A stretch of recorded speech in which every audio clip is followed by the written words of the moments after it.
앞서 김포 서울 편입 문제가 있어서 한동훈 비대위원장이 목련꽃 필 때 김포는 서울시가 될 거다라고 했는데요.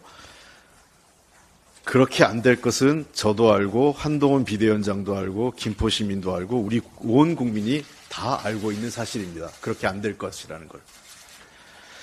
그때 가서 목련꽃은 매년 피니까 한동훈 비대위원장은 내가 올해 필 때라고 얘기하지 않았다라고 얘기하실지 모르겠습니다.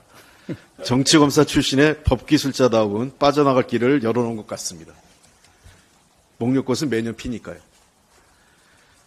또한 김포 시민과 국민이 원하는데 민주당은 반대할 것인가라고 물었습니다. 저도 묻겠습니다. 지금 국민 대다수가 그렇게 원하고 있는 김건희 특검법을 비롯한 쌍특검법, 이태원 특별법, 그리고 양평 고속도로와 해병대 최상병 국정조사 왜 반대하십니까? 국민이 그렇게 원하시는데. 한동훈 비대위원장의 답을 좀 듣고 싶습니다. 계속해서 지금 어제 대통령 신년 대담 나오는데 어젯밤 윤석열 대통령의 신년 대담 국민들께서는 어떻게 보셨습니까? 윤석열 대통령이 잘 짜여진 각본에 따른 신년 대담으로 지금의 궁색한 처지를 모면하려 했으나 아쉬움과 함께 국민적 공분만 더했습니다.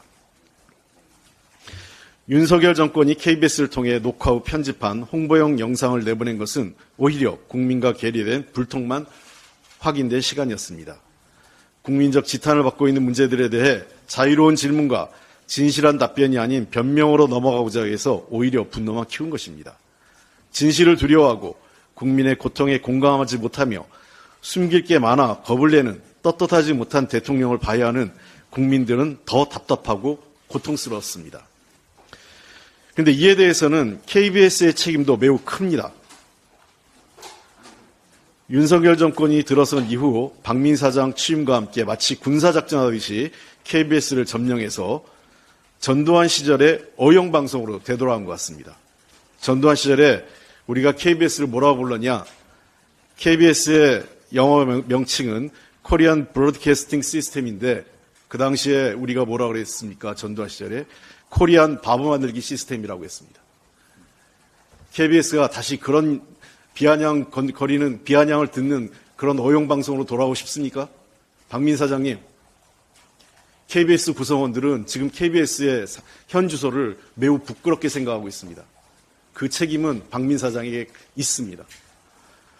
아울러 대통령의 말은 국민에게 위로와 희망을 주고 국민을 하나로 모으는 역할을 해야 합니다. 그러나 거듭되는 실정과 잘못에도 반성 한마디 없이 변명으로 시작해 자기 합리화로 끝낸 빈 껍데기 대담이었습니다. 국민이 듣고자 했던 진실한 사과와 반성, 위로와 공감 어느 것 하나 담겨있지 않았습니다. 대통령이 받은 선물과 수백억을 낭비해 꾸민 집무실 자랑만 늘어놓은 것입니다. 명품백을 명품백이라 부르지 못하는 앵커, 뇌물성 명품백 불법 수수 문제를 아쉽다고 넘어가려는 모습은 국민과 법 위에 군림하는 오만을 다시 확인시켜줬습니다. 윤석열 대통령은 정치검사 시절 범죄 혐의자가 죄를 저지르는 것은 아쉽다. 다음부터는 안 그러겠다고 하면 본인이 그런 혐의자를 풀어줬는지 한번 묻고 그 답을 듣고 싶습니다. 진솔한 사과와 반성을 원하는 국민들을 더 이상 화나게 해서는 안 됩니다. 이태원 참사, 해병대원 순직 사건, 김건희 여사 주가 조작 의혹 특검 등 국민적 의혹과 지탄을 받고 있는 문제들에 대해서는 질문도 언급도 없었던 것은 대통령이 왜 기자회견을 겁내면서 피하고 있는지만 분명하게 알려준 것입니다. 정권이 아닌 국민의 방송이 되어야 하는 공영방송 KBS의 정권 홍보방송 전략을 지켜보는 것도 국민에게 큰 고통이었고 실망이었습니다. 윤석열 대통령은 청와대가 구중궁궐이라며 용산으로 집무실을 옮기는 명분으로 삼았습니다. 그러나 지금 구중궁궐에 갇혀 제왕적 권력에 취해 있는 것은 바로 자신이지 않은가 되돌아보기 바랍니다. 미국 백악관의 최장수 출입기자였던 헬런 토마스 여사의 말로 이 문제를 마치겠습니다. 대통령의 질문할 수 없는 사회는 민주주의 사회가 아니다. 질문하지 않으면 대통령은 왕이 된다.